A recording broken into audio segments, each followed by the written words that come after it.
the up one. But yeah. Both ways are valid. And so yeah, as you can see with 14, you get this binary number, which has 3 ones, so the Hamming weight is equal to 3. Yeah. Okay, next slide. Yes. All right, so this basically, if you understand how to get binary representation of a number, kind of already figured out the algorithm for this one. And so basically, it all depends on just calculating the least significant bit, which is the remainder of when you do n mod 2. So if you get 0, then obviously your Hamming weight just stays the same. You're just going to have a 0 in the number. And if you get 1, you increase the Hamming weight. And you just keep repeating this with n divided by 2, dividing the number by 2, until you get base case. Does anybody want to try and figure out the base case for this problem? Yes. Do you have your hand up? Oh, I was going to say, is it 1 and n is 1? 0 and 1. Yes. Yeah. And so the code for this one is pretty simple. With our base case, if n is 0 or 1, we just return it. And then otherwise, you're going to return n mod 2, which is either going to return 0 or 1. And you're just going to add it to Hamming weight and then your number divided by 2. And then so here we have our occurrence of also log n. It's kind of the pattern here. And so we have a base case when n divided by 2, or base case when n is less than 2, 0 or 1. And otherwise, you're going to increase it by 1 if you have a remainder of 1, or keep it the same if it has a remainder of 0. Any questions?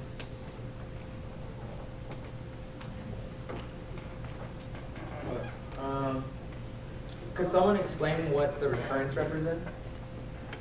Did you notice a pattern between both divide and conquer algorithms?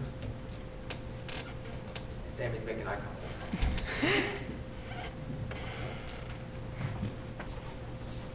The O of 1, where is that coming from? Okay, I'm an interviewer for a job that you really need. What's the O of 1 coming from? The if statement. Thank you, CJ. So O of 1, typically when we're coding, there's a few things that are O of 1 time complexity. Your if statement is one of them. So when you have these divide and conquer algorithms, we're not combining them back together. Remember merge sort. It's like you break it all down, you divide, you get these 1 units, and you merge them back together. The merging is O of n. But when you have it, sorry, yes. Let me go back to Mike. Notice how this algorithm does not have a combining step where it's O of n. It's O of 1. Why? Because CJ pointed out it's an if statement here. Right? It's not like merge sort where you break it all down and divide, you get the small units and you merge them back together. That would be O of n. But here, just because we're making a comparison once we're done dividing, that's O of 1, which means it's going to most likely be log n. That's if you didn't have the recurrence in front of you and you just had to analyze the algorithm. You're more likely than not going to end up with log n. Right? So we will explicitly ask you on the exam, give me a divide and conquer algorithm. He may say log n, he may say n log n. Yes, I've never seen a semester where you ask for n log n. So study for log n, okay? If you could do log n, you could do n log n. Right? Any questions about that? Okay, should be good. Now, thanks to Lindy for doing the divide and conquer section. It's now time for backtrack. So, I saw some hands go up. You guys felt a little bit confident with backtracking. But I'm going to explain it a little differently. And I have a footnote at the bottom. You'll have the slides after. They'll be posted in the Discord. And it's going to link to Khalid, or Professor Harani. It's going to go to his GitHub. There's a GitHub with all the information about backtracking. It's really good. And all you need to think about backtracking is that you're incrementally building a solution. That's when you use it. When you have a type of problem where you incrementally build towards a solution, and you have to verify the candidates along the way. Right? And all backtracking is you're accepting, and then, oh, wait, we got a bad solution, so we're rejecting. That's where the backtracking comes from, because you're rejecting and going back. Right? Now this is where it gets a little funky. If you slept through data structures, I'm praying for your soul right now. Alright, so it's thought of as a DFS, so depth first search.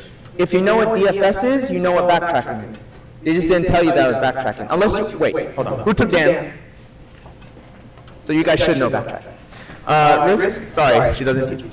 So, with DFS is backtracking. But we'll get back to that later. You can think of all backtracking algorithms as this. It's just DFS on a tree of solutions, right? So the root of that tree is empty, and then the internal nodes are partial candidate solutions.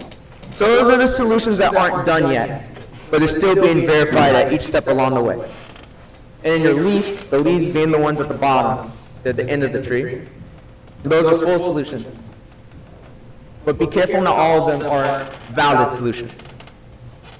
So you'll have an example where, oh, you place everything on the board.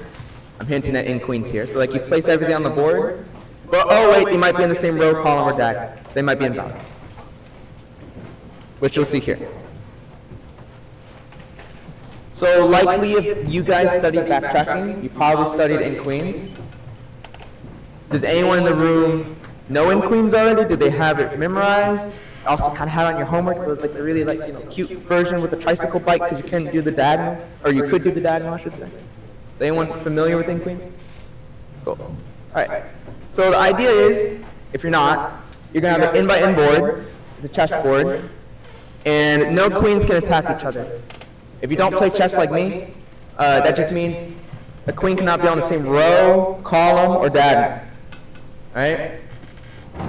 So you're given an integer n, return all distinct solutions for the n queen puzzle.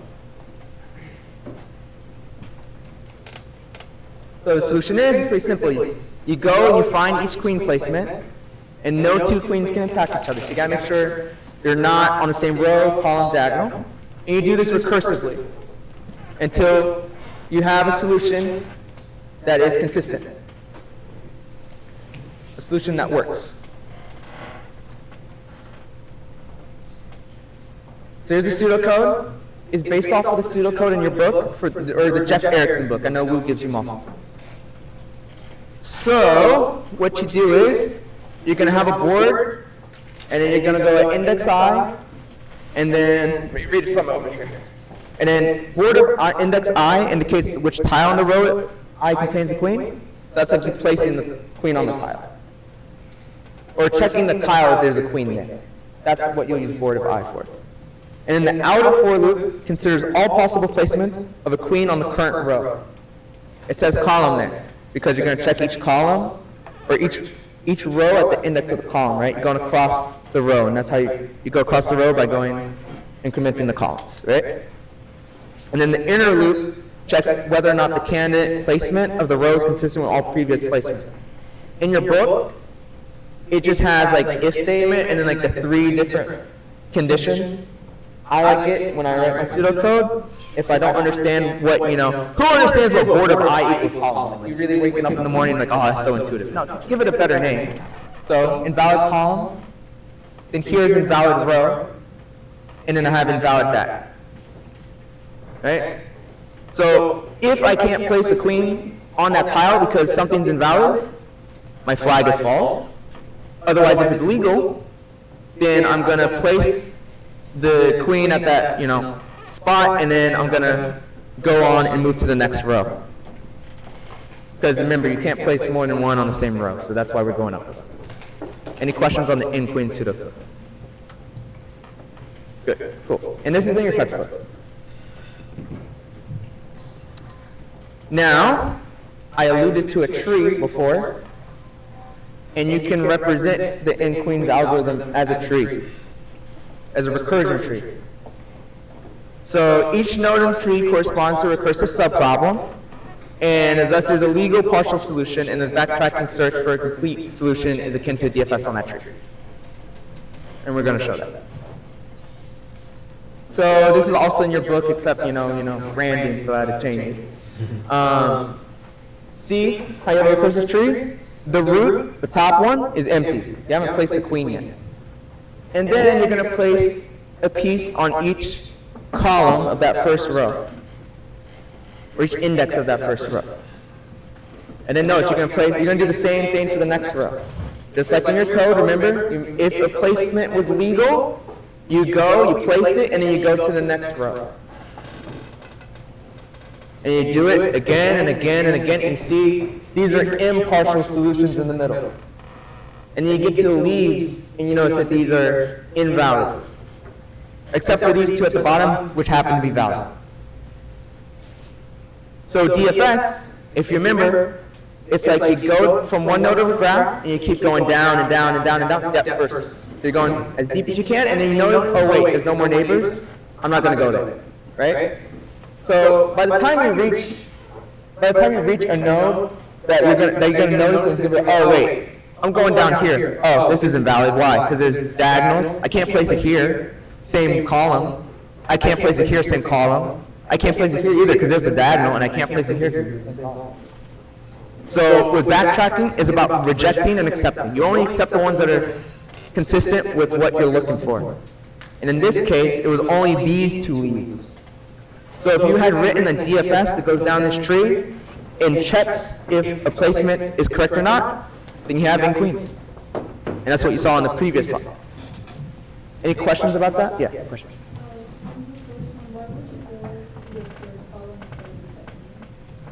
You mean like row 1 up here? Oh, here? Oh, diagonal. But isn't it possible to just continue going down the road? No, I was thinking the same thing, and that's what I was processing. The reason why they don't go is because there's no other spot on the chessboard for you to place a queen where it can't be attacked. So that's why they don't have another one. Maybe some confusion would be coming from, on your homework, you had it where we gave it to you where the diagonal was valid, but for the true in queens, the diagonal is not valid. So here, like if you're saying you want to place it here? No, because I saw it. Okay. Queens and it goes by columns. By So column? it places Oh. by the first column, the second column, it sees that it can't put it in the first or second row. I see what you mean. That's, to me, sounds valid, but I can't prove that to you right now because in your textbook, he does it this way, the author. But that sounds valid because it just sounds like you flipped it. So, yeah, if that way works better for you, and this is my advice to anyone, if you find something that's different from your textbook, make sure it's like published or it's from a professor somewhere. And yeah, neat code's nice, but sometimes neat code isn't perfect. Or like, if someone has some random slides online, maybe, So, yeah, if you found it from a valid source, then yeah, that's probably right. Any other questions? Cool. So, this is a more common backtracking problem for Wu's exams. He typically likes his permutation problems. I heard, oh god. So, this one is about printing all subsets, going from one to n. So it says, give an algorithm to print out all possible subsets of an n-element set, such as 1, 2, 3, and it goes all the way up there. Any ideas of what you would do? Any hints at it? Even if it's not just for this problem, just if it's like a high-level understanding of backtracking, what might you think? Hand at the back, and I'll get you. Yeah. I mean, just off the top of my head, you just start by putting out all subsets of size 1, all possible subsets of size 2, and then keep going until you run out. Okay. Missing one element. I'll go to Yusuf next. Like you would add in the number, like you would iterate through the thing, add in the number. Yeah. And then you would, backtrack where you remove that number after. But you would also go until you reach the length of the permutation. Okay. Both of y'all are right. I think you explained what he wanted to say, and also you're missing one detail. Why would you backtrack? When would you backtrack? It's a simple answer. Don't think about the specifics. After you put in a number, Yeah. you take it out so you can put in a number. Exactly. Okay. Next question. Would you backtrack when you arrive at a set that you already got to with a previous Yep. solution search? Yeah. So if it's something you want to reject, you definitely will backtrack. So we'll see the solution here. So it says, we recursively make the decision of including or excluding each element in our subset, like Yusuf was saying. So if we include the current index of the given array, we push it into our subset. So This is the answer from the back. It's like you're adding numbers into that subset. You're including. And then once you add it, you return a recursive call to go on to the next index. Right? So if we're accepting something, we push it. Right? And then if we're excluding an index of the array, we pop it, we pop the current number that we're on, and we reverse the operation. That's kind of what backtracking is. It's just reversing. Right? So reverse the operation that we just finished, and then we make our recursive call on the next index. And we do this until we stop at our base case. Clearly, because it's algos. You can't have algos without a base case. Right? Which in this case is if you get to an index that's greater than the length of the array, which was, I believe, Yusuf said it, or Billy said it, someone said it, where it's, once you're at something greater than n. So like once the index is greater than n. Right? So pseudocode, when your index is greater than the length of the array, that's just n. You're going to append the subset, and then, okay, so then you're going to have a subset. You're going to append the array that you have, and then you're going to see the accepting and rejecting. See, you're going to go to you're going to recursively call to the next, reverse that operation, and then do the same thing again. That's backtrack. Right? So the base case is index is greater than n, and up from using. Saying on Woozy exams, like, you know if it's like a blank sheet of paper or it's like, yes. Are you given, okay. Another question for Caitlin. But it's when I had it was like you got the question and you just had a whole page. A blank. Yeah, and you can write on the back and then bring your own scratch paper, I believe. But also, secret from a past TA here, please don't write us a paragraph or novel. I don't, when Charles Dickens hands me in his his homework or his paper, I grade harder because I'm like, I'm not reading that. I'm done after the first 2 sentences. So like, make sure you make it succinct, right? Any questions on that? On backtracking? Key takeaways, you have a choice. Oh, here's the other thing. There's a guy on YouTube, I think it's like Step-by-Step Sweet. I put in the playlist. The way he describes it is, you have a decision space. These are the 3 keys. You have a decision space, so here is n. We had n numbers to go through. We had choices to make at each step, so that's the accepting and rejecting. That's very important. And then we have a goal. We have a goal to get all the subsets. So that's how you should approach these backtracking problems. Decision space, choices, goal. And then theoretically, think back to that DFS thing, right? So, from backtracking, we get dynamic programming. Oops, sorry, I put Windows. Okay, cool. All right, so we're going to go from the top. Don't feel too stressed if you don't really feel confident with dynamic programming, but it's very important. I've seen this on OAs. Too many OAs. So dynamic programming is an algorithmic technique where the problem is broken down into overlapping subproblems, right? Whose results are saved in order to help us solve the overall problem. That's the key bit. Subproblems and saving those subproblems. And then that's going to get you the overall problem, right? So you'll typically get these. How do you identify a DP problem? You'll get problems that require previously calculated values to be recomputed. Think Fibonacci's, which we'll see. Or like an optimal solution. Typically, you might see some problems like, give me the maximum this, the minimum that. That screams DP to me. And of course, counting the total number of solutions to a problem. So, let's go to Fibonacci, which you might recognize from data structures, hopefully. So Fibonacci can be represented by the recurrence right there. So there's t of n equals t of n minus 1 plus t n minus 2 plus 1. And you can see in the recursive call, it's just the n minus 1 on one side plus the n minus 2 on the other. And then the plus 1 is O of 1, which is coming from the if statement, right? And if you know anything about Fibonacci, you know if you were to draw it out as a tree, let's say you took fib of 5, you'll need to recalculate certain values, like there'll be fib of 4, and then fib of 3, and then fib of 2 shows up because you expand out that tree. And that's super inefficient because then it gets you a time complexity which was really big theta of phi to the power n, you don't even know that unless you want your doctorate. which really Risk or Dan will teach you as big O or big theta of 2 to the power of n, right? Which we all know is disgusting, this is bad, right? Typically. So that's not the most optimal way of solving Fibonacci. This is the naive way. The optimal way is using our favorite technique of DP. But there's 2 different types before I show you how to do the Fibonacci one, right? So there's 2 different ways of doing DP. No, don't ask me, is one better than the other? They both have the same runtime, but one is theoretically kind of better than the other. So there's memoization. No, the R is not missing, it's called memwise. It's top down. And you're going to check if the value has already been calculated. If so, output, otherwise calculate and store it into a lookup table, which really should be called cache. We typically kind of make a conventional distinction. When we talk about memoization, it's a cache. When we talk about tabulation, table, like tabulation, then it's a lookup table. But both are the same thing. Tabulation is bottom up. So we initialize a table for lookup.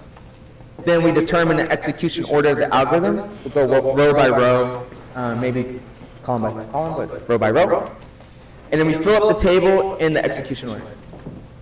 Key difference that's not written on this slide, but showed on all the other ones. Memoization is recursive. Tabulation is iterative. Memoization top down, recursive. Tabulation, iterative. Now I said one of these is a little bit better than the other. So if you're familiar with recursive versus iterative, you know which one's more expressive, that's recursive. When you're dealing with a topic that you barely understand, you might want to do the more expressive version, right? Because if you get iterative, you'll get into the weeds and you have all these counting variables, you're like, oh my god, I'm lost, right? So we'll show the difference slowly here. Let's look at Fibonacci memoized.